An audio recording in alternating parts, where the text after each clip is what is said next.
नांदगावमध्ये 13व्या दिवशी उपोषण मागे, आरक्षणाचा लढा तीव्र करण्याचा निर्धार। तालुक्यात दररोज विविध ठिकाणी करणार रास्ता रोको। नाशिकच्या नांदगावमध्ये मराठा आरक्षणासाठी भास्कर झालटे, विशाल वडघुले यांनी 13 दिवसांपासून सुरू केलेल्या उपोषणाची आज सर्वांच्या साक्षीने सांगता करण्यात आली। यावेळी झालेल्या बैठकीत शासनाच्या मराठा आरक्षणाच्या घोषणेबाबत नाराजी व्यक्त करण्यात आली। मनोज जरांगे पाटील यांच्या सूचनेनुसार आंदोलन तीव्र करण्याचा एकमुखी निर्णय यावेळी घेण्यात आला। 2 दिवस साखळी उपोषण व 24 ते 3 मार्चपर्यंत तालुक्यात विविध गावात दररोज 3 तास रास्ता रोको आंदोलन करण्याचा निर्धार करण्यात आला। तर 2 मार्च रोजी वृद्ध महिला व पुरुष यांनी आमरण उपोषणाला बसायचे आहे। उपोषणादरम्यान काही बरे वाईट झाल्यास त्यास सरकार जबाबदार असेल।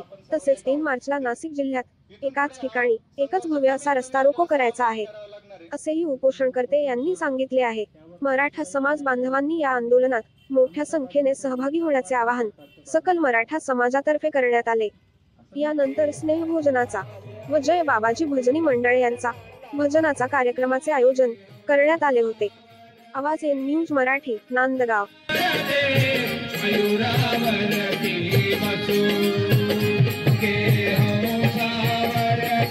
उपोषण आपण या ठिकाणी आपण सोडून घेऊ, त्यानंतरच आपण तो प्रसाद या ठिकाणी सेवन करू। बरोबर आहे, या गोष्टीला सर्वांची मान्यता आहे का? तर आंदोलन नंबर 1, प्रत्येक तालुक्यात गावागावात रास्ता रोको करणे।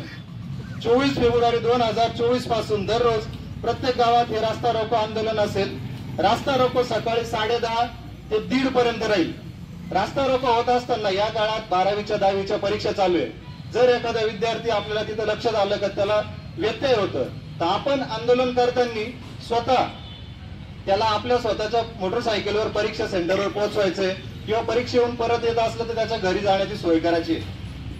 ज्यांना ज्या गावांमध्ये शक्य नाही, दुपारी 10:30 ते 1:30 पर्यंत शक्य नाही, त्यांनी संध्याकाळी 4 ते 7 वाजेपर्यंत केले तरी चालेल। हे करण्याच्या आधी सर्वांनी पोलीस स्टेशनला निवेदन देऊन संपूर्ण आंदोलन शांततेने पार पाडायचे। या काळात एकही आमदार खासदार आपल्या दारांपुढे जाणार नाही। तसेच जशी नगरपालिका जिल्हा परिषद निवडणुका घेतल्या नाहीत, तशाच त्या मराठा आरक्षण प्रश्न मिटेपर्यंत कोणत्याही निवडणुका घेऊ नये। जर निवडणूक झालीच तर प्रचारासाठी गावात आलेली गाडी ताब्यात घेऊन निवडणूक झाल्यावर ती गाडी परत करायची। आता इथून पुढे वेगळे उपोषण करायचे गावागावांमध्ये। आता महाराष्ट्रातील मराठ्यांच्या म्हाताऱ्या लोकांनी उपोषणात बसवायचे आणि ज्यांची बीपी आणि शुगर लेवल कमी असेल तर ते अतिउत्तम। त्यांना प्रातविधीसाठी उठता येत नसेल तर ती सोय करणे सरकारची जबाबदारी असेल।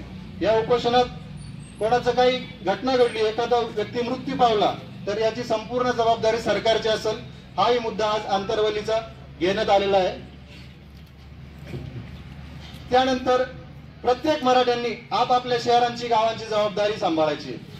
सरकारने आश्वासित केल्याप्रमाणे सगळे सोयरे कायद्याची अंमलबजावणी करावी, यासाठी आंदोलन असतील। या वेळात गावातील सर्व मराठे रस्त्यावर येऊन ठाण मांडतील। आंदोलन व दररोज बेमुदत सकाळ सायंकाळी असलेले आंदोलन शांततेत होईल, परंतु एकही गाडी पुढे जाणार नाही। म्हणजे रास्ता रोको केल्यानंतर आपण शांततेत रास्ता रोको करायचा आहे, पण एकही गाडी रस्त्यावरून पुढे किंवा मागे जाणार नाही। रस्ता पूर्णपणे आपल्याला जाम करायचा आहे। राजकीय नेत्यांना, जिल्हा परिषद सदस्य असतील, सभापती असतील, आजी माजी खासदार आमदार मंत्री असतील, यांना यापुढे मराठे दारात येऊ देणार नाही, हाही त्या ठिकाणी ठराव झालेला आहे। परीक्षेचा काळ सुरू आहे।